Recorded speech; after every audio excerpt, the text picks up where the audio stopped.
Hello there! If you're here, it might be because 5PL recommended you, or you saw the title and you were interested, thinking, huh, what's going on here? So, you're having a bad day invading in Elden Ring. I have a build for you, and yes, before you say it, this is the most cookie-cutter cheese, OP, stupid, blah, blah, blah, blah, please enough now, Miyazaki, blah, blah, build ever. Yeah, we get it. Shut up, let people have fun and enjoy the game. So I haven't been showing my stats when I've been doing these builds, but for the change, I'm gonna do it. Now, you have to keep in mind that these stats are with the hat that gives me plus 3 mind, and also the Source Seal Talisman that gives me plus 5 to Vigor, Endurance, Strength, Dex. Yes, you could optimize this more to get the minimum for Rivers of Blood, which is 12 Strength, 18 Dexterity, and you still want that 45 Arcane, so really stick the bleed into them. But with those items on there, you've got the Bull Goat Talisman, the Shard of Alexander, and the Carrion Filigreed Crest. That's how you say it. I put on a parrying dagger there, just because I know 5PL likes that, but you probably won't see me catching using this stress unless I'm trying to embarrass someone. But then again, why else would you parry other than to assert dominance? But yeah, the build has 73 poise. I have no idea what the break points are. Don't come at me. But the whole purpose of this build is to outplay your opponent and then catch them some OP bleed. You don't want to just spam it. You use it when they roll. Roll catching tool. Let's go invade.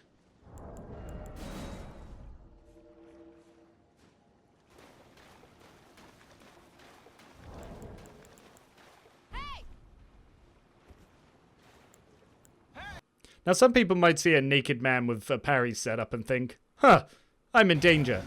But do you know what I think when I see that? He came dressed appropriately.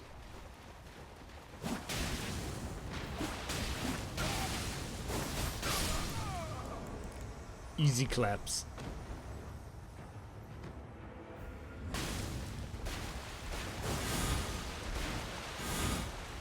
Now, it's always annoying when you're trying to chase down the host, but then you're also getting chased down by a phantom. You've got to be careful there that you don't risk dying yourself, especially if the whole point of playing this build is to get some easy wins. So what you do, steps of roll catches, bleed, dead, get rid of the phantom. So the first part of every invasion is to look at your opponent's setup and to engage what they're going to do. So this guy is using the new flavoured cheese of the month, which is Quick Step Greatsword Pose. However, there is a very simple counter to it, as you just saw.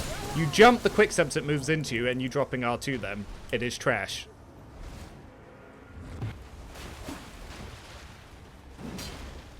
Again, we've got another person who's trying to use Nodge Greatsword. And all you have to do is play very carefully, because any mistakes that you make is your own fault and you're just bad at the game.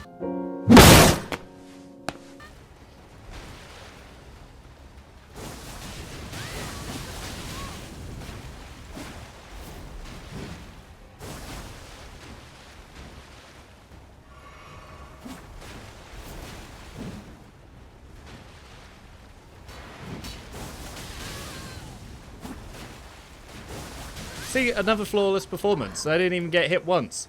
I even healed to let him reset it, so it counts as a no-hit. Now, this guy is either using a bleed setup and a cult setup. Either way, that can probably bleed me in 1 or 2 hits.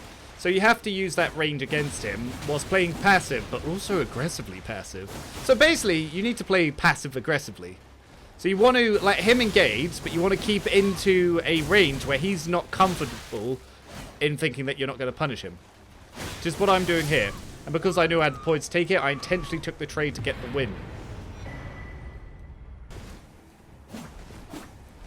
I don't know why, but every time I've seen a halberd in this game, I always think that this is the sweatiest motherfucker on the planet. I don't know what it is about the halberd or people that use them. They just feel sweatier than usual. It's like when you see a guy in a fedora at a Yu-Gi-Oh tournament. It's like, you know he's gonna be sweating his nuts off to beat some 10-year-olds at the game. Like, I'm using Rivers, and I think that guy is 10 times sweatier than I am. So he's even got a little parry shield for his montages over on YouTube. It's just something about that weapon. Okay, so what's my man gonna do here? So he's gonna try and parry me? He's gonna try and parry me. He's gonna try and parry me.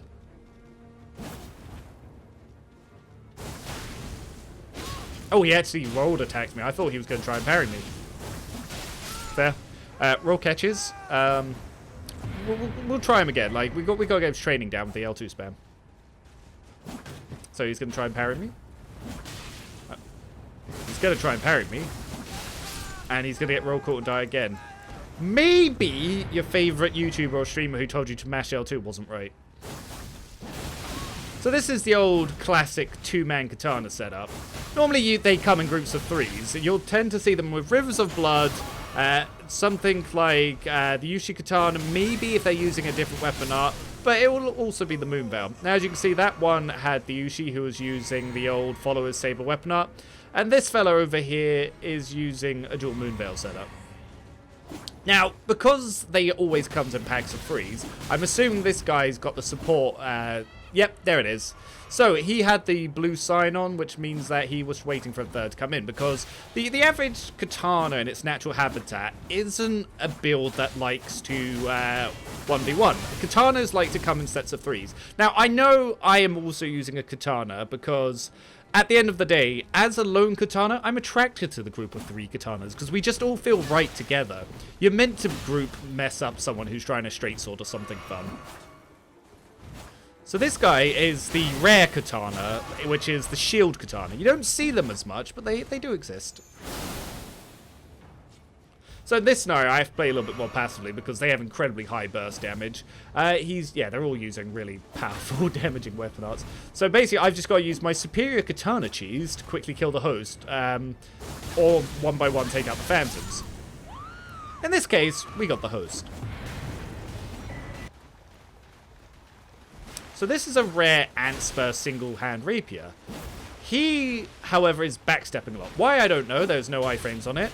There is also massive latency between us, as you just saw there. Like, what the hell was that?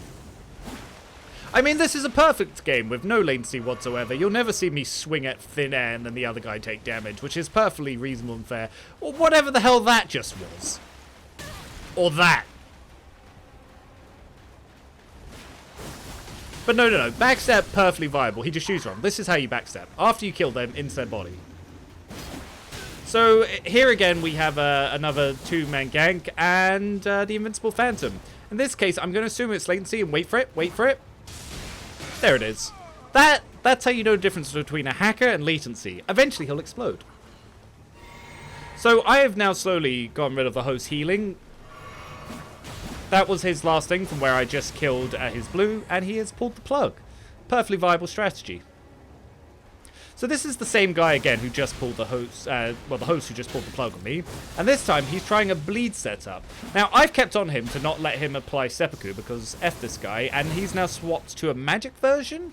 Or maybe it was a magic version all along. So I'm just going to kind of keep in his face and roll catch him a lot. Yep, there it is.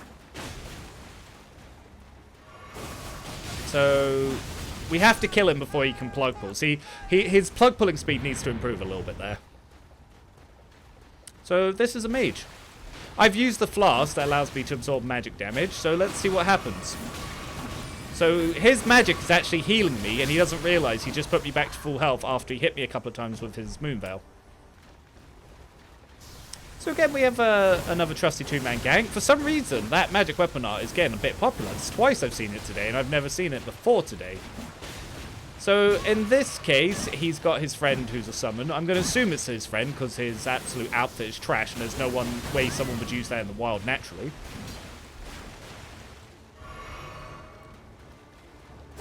And by which I mean his fashion. Absolutely awful. Okay, another two-man gank waiting at the fire. I'm assuming they've killed a few invaders at this point. Now, the good thing about swapping between targets as people come in is you can hit them both, and you can do quite a bit of damage to them. And even if they then shield up like that, the bleed's enough to finish them. So now we're going to instruct this host in the way of roll catching. So I'm going to wait for his jumping attack, because he likes that. Wait for him to roll. And wait for him to roll. Pure skill weapon. I'm not cheesing at all. So this man is using bleed. So all I really have to do is run away until his bleed runs out and then mash R1 in his face.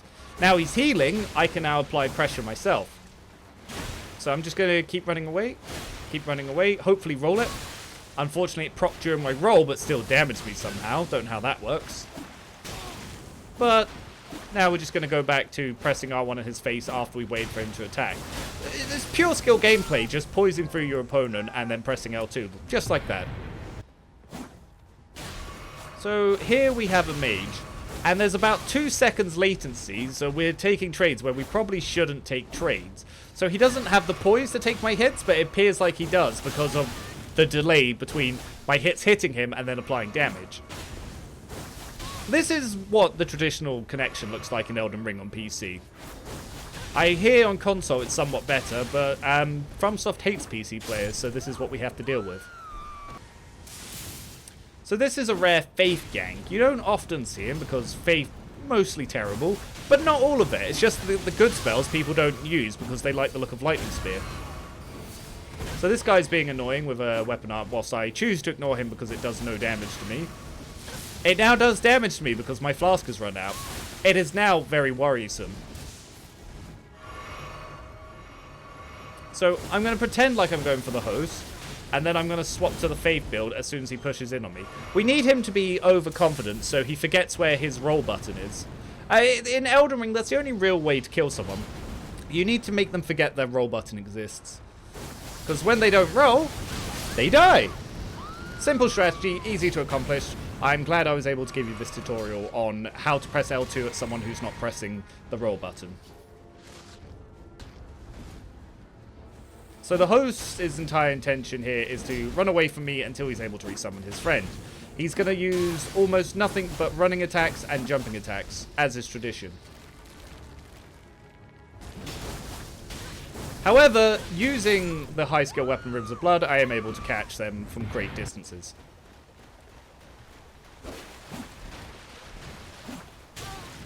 So this is someone who's trying out twin straight swords because they don't realise they don't quite do the poise damage. There's nothing wrong with this person. He tried his best. Hey! So here we have a dual S-Stock setup who's waiting for a duel with invaders.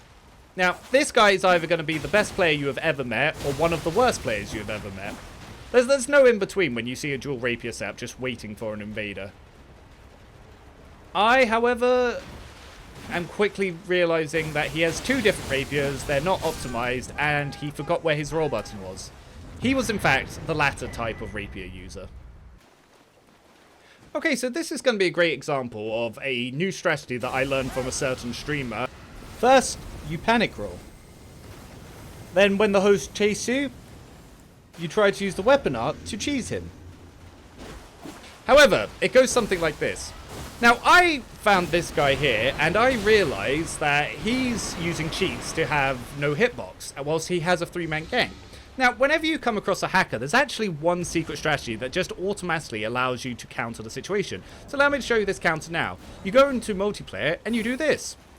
It even works on red summon signs and duels, and that's how you counter a hacker. You leave.